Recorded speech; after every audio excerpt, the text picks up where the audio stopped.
Thank you so much, everyone, for staying with us.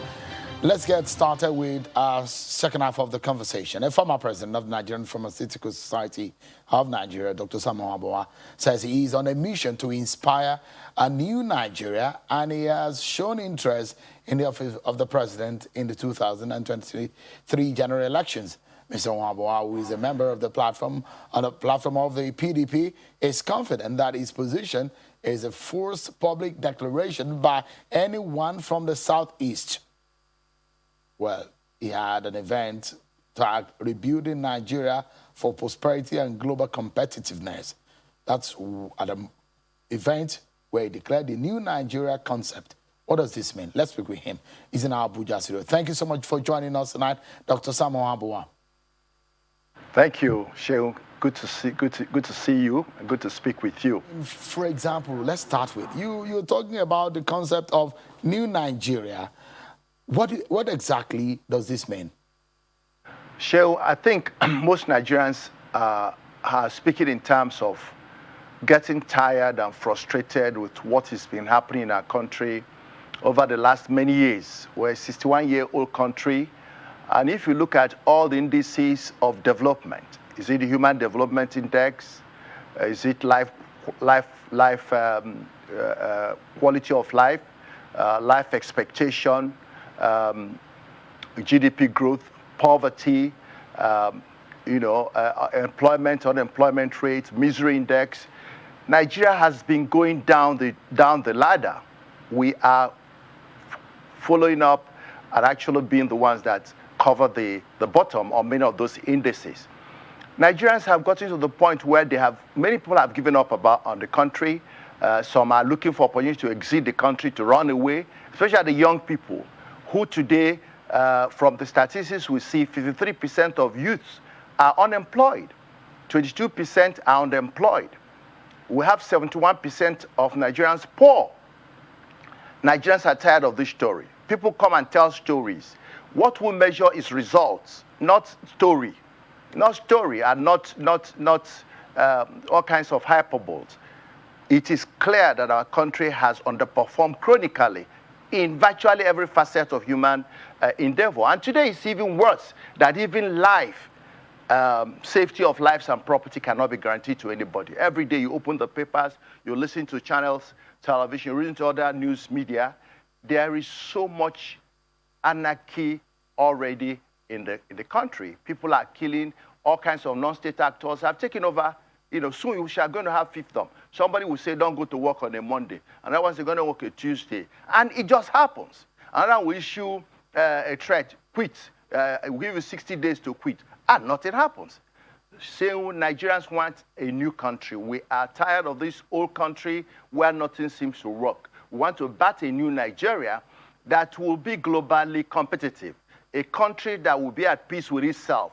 A country that will have provision for total economic empowerment and expression of its citizens. A country where Nigerians will live at peace with each other. A country that espouses the principles of equity, justice, and fair play, where every child born in this country has equal opportunity with another child to get its maximum.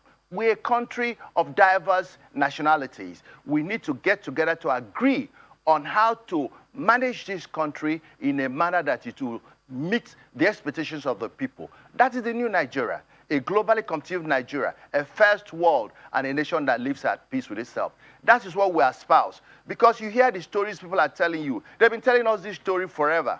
How do you measure they are doing well? What is the unemployment rate in each of these states? What is the poverty rate in each of these states? What is the life expectancy rate? What is the maternal mortality? What's the infant mortality?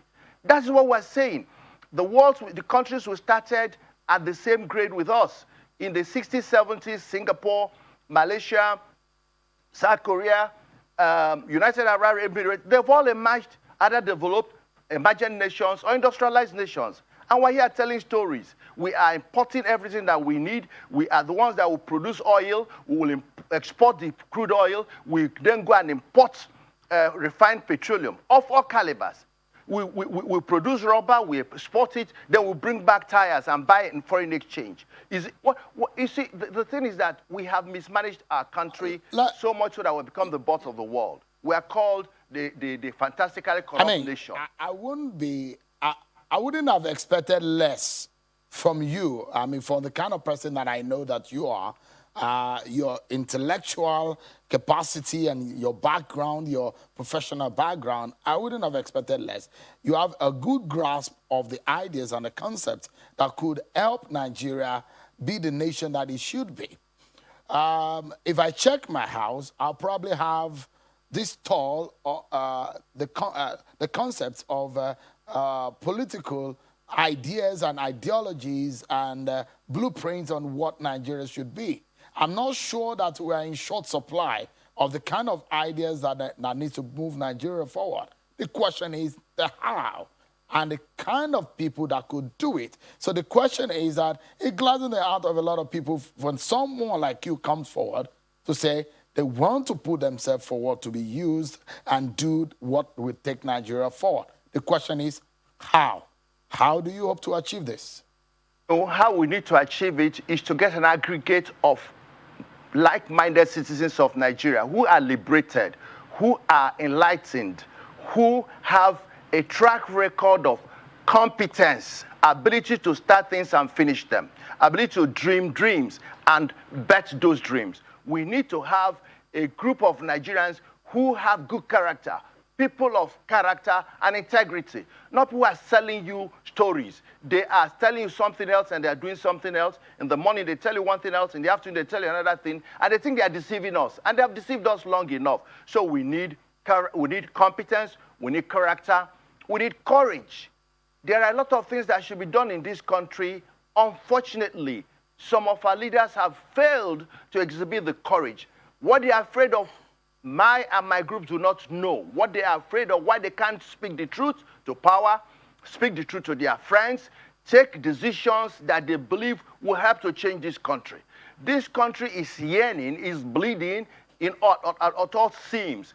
And what we're going to do differently, sir, is we're going to get the right people, the right competence, motivate them, and then get them to do the job.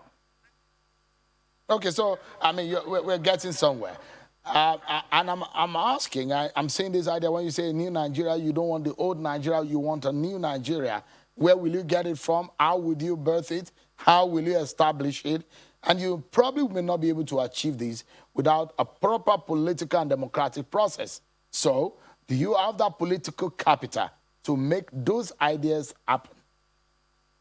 Nigerians have gotten tired of allowing the old system to work. Everything comes to an end for crying aloud. Every kingdom has a day that kingdom falls. Every fashion fades. Every civilization changes. We have gotten to the point where the youngest Nigerian is frustrated with what is going on.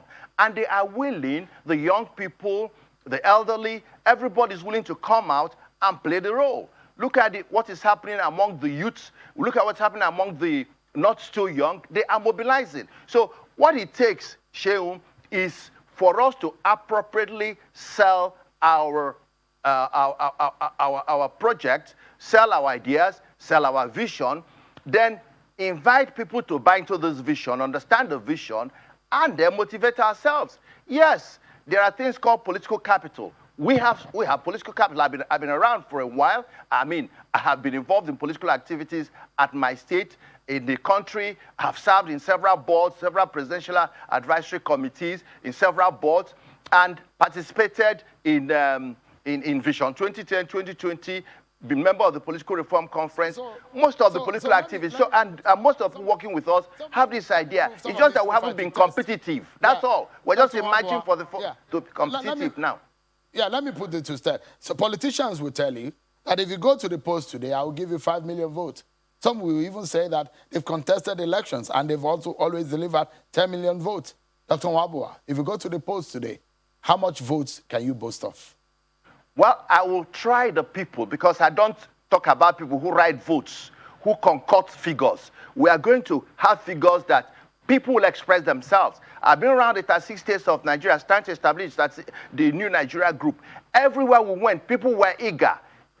in the north, in the south, in the east, on the west. They want a country that will work for everybody. So political power, political relevance, it's a dynamic thing. It's related to the situation and what you bring on the plate. When for somebody like Chief MK Abiola came to power, what political power did he bring along? What political did he have?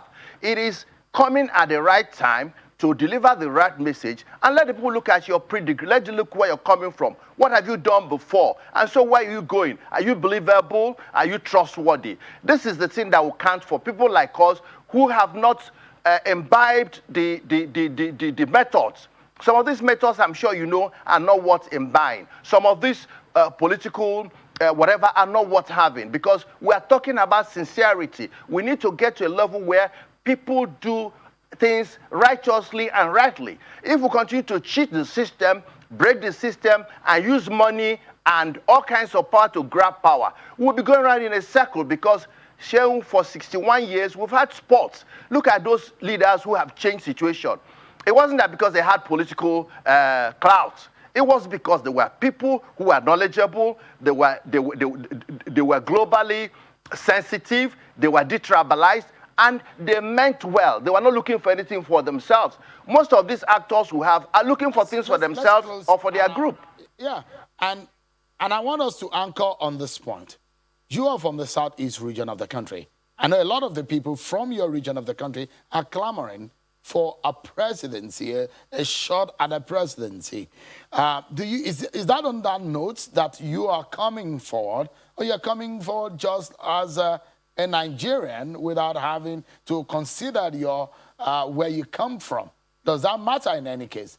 Just for us to wrap up. Sure, I came on this job by motivation, and because I've waited for Nigeria to happen. The whole world has waited for Nigeria to happen. They are frustrated that we remain potential. We never become a kinetic. We never move from where we were. Instead, we're going backwards. I came out of conviction that I have the competence, I have the character, I have the experience, I have the exposure, I have the managerial skill and the leadership skill to motivate Nigerians, the young and the old, to be the best of what they can be in a free country where you do not have people oppressing other people or using money or power to keep people down. Power is being given to the people to go and do primary at their level. Somebody will say, no, you shouldn't do primary. We want to be able to take decisions. We can take people and then put them in hotels, cover them, bus them to somewhere and tell them what. We know what goes on in this country. And they think they are deceiving us. Nigerians are tired of being deceived. So I'm not here because I'm from the Southeast. But if the Southeast is giving a concession to promote justice, equity, and fair play, it will solve two problems at a time. You have a competent Nigeria who becomes president that will unite the country and lead to wealth development and deal with poverty, corruption, injustice, and insecurity. And at the same time, you bring equity. Because part of our problem showing in this country is that many sections of the country are feeling discriminated, they are feeling marginalized. And if we want to deal with insecurity, we must deal with injustice. So giving the opportunity to Southeast will be helpful. Wow. But that's not my motivation. It just be an additional bonus if Nigerians accept it. You have spoken, Dr. Sam Ohuabunwa, and Nigerians are listening. But then it's now up to them to act and determine whether or not they will want you when the time is ripe for you to officially come into the ring. Dr. Sam Ohuabunwa, I wish you the very best in your new Nigeria concept, and going forward, our nation will be better for it. Thank you so much, Dr. Sam Ohuabunwa, for joining us tonight. And that's our show for today, everyone. My pleasure. Many thanks for watching. I'm Sean Kimberley. Bye for now.